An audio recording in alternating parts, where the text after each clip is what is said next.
नमस्कार दोस्तों, हमारे चैनल में आपका हार्दिक स्वागत है। अफ्रीका में भारतीय और डॉक्टर के साथ बनी घटना। अफ्रीका नाम सुनते ही आंखों के सामने दूर दूर तक फैले जंगल, लाल मिट्टी, तपता सूरज और रहस्यों से भरी जिंदगी उभर आती है।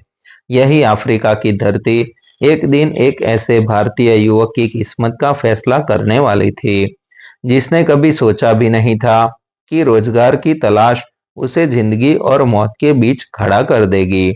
इस कहानी की शुरुआत होती है भारत के एक छोटे से शहर से, जहां अमित शर्मा नाम का एक साधारण सा युवक बड़े सपने लेकर अफ्रीका पहुंचा था। अमित पढ़ा लिखा था, मेहनती था, लेकिन भारत में उसे वो मौका नहीं मिल पा रहा था जिसकी उसे तलाश थी। किसी जान पहचान वाले के जरिए उसे अफ्रीका के एक देश तंजानिया में एक कंस्ट्रक्शन प्रोजेक्ट में काम मिल गया। शुरुआत में सब कुछ ठीक था, डॉलर में कमाई, नई जगह, नया अनुभव। लेकिन अफ्रीका की धरती जितनी खूबसूरत है, उतनी ही खतरनाक भी। एक शाम काम से लौटते वक्त अमित को तेज बुखार और बदन टूटने जैसा एहसास हुआ।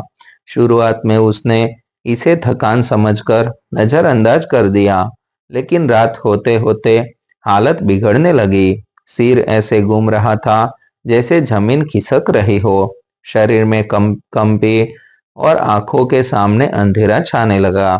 उसके साथ रहने वाले भारतीय दोस्त राकेश घबरा गया। अफ्रीका में बीमार पड़ना कोई मामूली बात नहीं थी, खासकर तब जब आसपास मलेरिया, डेंगू और अजीब अजीब बीमारियां फैली हो। अगली सुबह राकेश किसी तरह अमित को शहर के एक बड़े अस्पताल लेकर पहुंचा। वही अस्पताल जहां इस कहानी का दूसरा अहम किरदार काम करता था, doctor Elliot Moreno. Doctor Elliot Africa में रहने वाले एक मशहूर डॉक्टर थे, जिनका नाम दूर दूर तक फैला हुआ था। कहा जाता था कि वो ऐसे केस भी ठीक कर देते हैं जिनसे बाकी डॉक्टर हाथ खड़े कर देते हैं। लेकिन उनके बारे में एक और बात भी मशहूर थी। उनका तरीका थोड़ा रहस्यमय और सख्त था। अमित को स्ट्रेचर पर लाया गया। उसकी हालत देखकर नर्सें भी एक दूसरे की तरफ देखने लगी। डॉक्टर एलियट ने अमित की आंखों में झांका, नाड़ी देखी और कुछ सवाल पूछे, लेकिन अमित ठीक से जवाब देने की हालत में नहीं था। तभी डॉक्टर ने एक ऐसा फैसला लिया जिसने आगे चलकर सबकी नींद उड़ा दी। डॉक्टर एलियट ने कहा, इसे तुरंत आइसोलेशन वार्ड में शिफ्ट करो। राकेश घबरा गया। उसने पूछा, डॉक्टर, क्या इतनी गंभीर हालत है? डॉक्टर ने बिना कुछ बताए सिर्फ इतना कहा, अगर देर हुई तो जान भी जा सकती है। अमित को एक अलग कमरे में ले जाया गया। वो कमरा बाकी वार्ड से बिल्कुल अलग था। मोटी दीवारें, कम रोशनी और एक अजीब सी खामोशी। अमित को होश बेहोशी के बीच कुछ अजीब बातें महसूस होने लगी। उसे ऐसा लग रहा था जैसे कोई उसकी जिंदगी का हर पल रिकॉर्ड कर रहा हो। हर इंजेक्शन, हर दवा, सब कुछ। कुछ घंटों बाद जब अमित को थोड़ा होश आया तो उसने देखा कि डॉक्टर एलियट उसके सामने खड़े थे।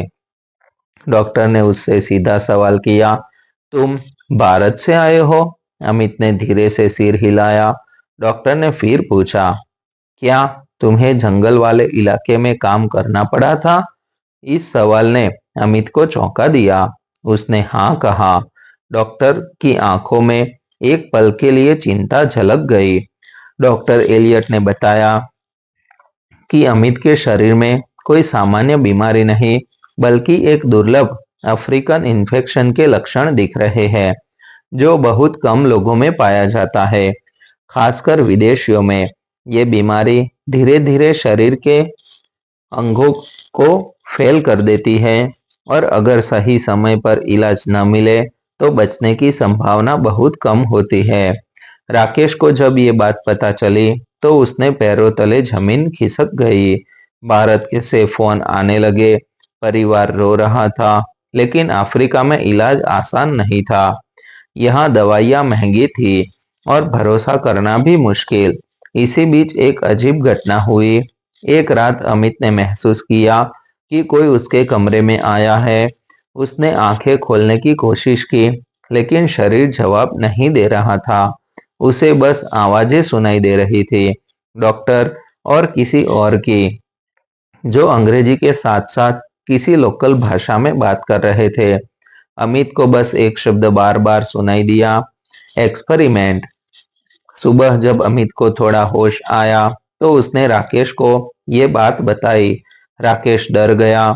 उसे लगा कि अमित को किसी गलत इलाज या प्रयोग का शिकार तो नहीं बनाया जा रहा था। उसने अस्पताल के स्टाफ से सवाल किए, लेकिन हर बार उसे टाल दिया गया। डॉक्टर एलियट का व्यवहार भी अब बदलता जा रहा था।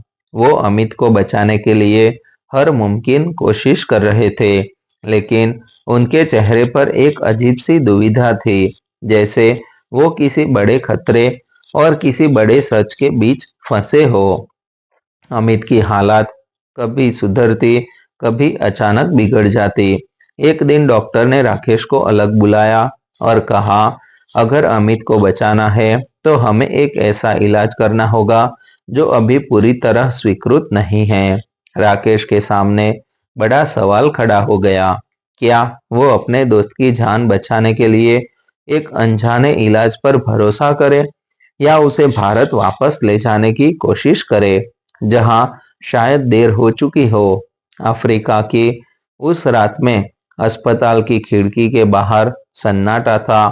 अंदर अमित जिंदगी और मौत से लड़ रहा था, और डॉक्टर एलियट अपने करियर के सबसे बड़े फैसले के सामने खड़े थे। अस्पताल की उस रात का सन्नाटा अब और भी भारी लगने लगा था। अमित आइसोलेशन वार्ड में बेहोश पड़ा था, और उसकी सांसें हर घंटे के साथ कमजोर होती जा रही थी। मशीनों की बीप बीप जैसे समय की उल्टी गिनती कर रही हो। बाहर कॉरिडोर में खड़े राकेश की आंखों से नींद गायब थी, और दिल में सिर्फ एक ही सवाल घूम रहा था, क्या अमित सुबह तक जिंदा रहेगा? डॉक्टर एलियट अपने केबिन में अकेले बैठे थे। उनके सामने एक फाइल खुली थी, जिस पर लाल अक्षरों में लिखा था, क्लिनिकल ट्रायल फेज 1 सीक्रेट। यही वो इलाज था जिसके बारे में उन्होंने राकेश को बताया था। एक ऐसा इंजेक्शन जो अफ्रीका के जंगलों में पाए जाने वाले एक दुर्लभ पौधे से बनाया गया था। यह दवा कुछ मरीजों को नई जिंदगी दे चुकी थी, लेकिन कुछ मामलों में इसके गंभीर साइड इफेक्ट भी सामने आए थे। इसी वजह से इसे अभी तक आम लोगों पर इस्तेमाल करने की इजाजत नहीं थी।